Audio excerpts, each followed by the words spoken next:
नमस्तेस्तु भगवन् विश्वेश्वराय महादेवाय त्र्यम्बकाय त्रिपुरान्तकाय त्रिकाग्निकालाय कालाग्निरुद्राय नीलकण्ठाय मृत्युञ्जयाय सर्वेश्वराय सदाशिवाय श्रीमान् महादेवाय नमः।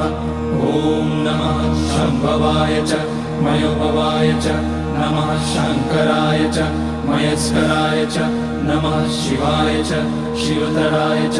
ॐ त्र्यम्बकं यजामहे सुगन्धिं पुष्टिवर्धनम् उर्वारुकमिव बन्धनान् मृत्योर्मुक्ष्यमामृतात्। नागेन्द्रहाराय त्रिलोचनाय भस्माङ्गराय महेश्वराय नित्याय शुद्धाय दिगम्बराय तस्मै नकाराय नमः शिवाय। मन्दाकिनी सलिलचन्दन चर्चिताय नन्दीश्वर प्रमथनाथ महेश्वराय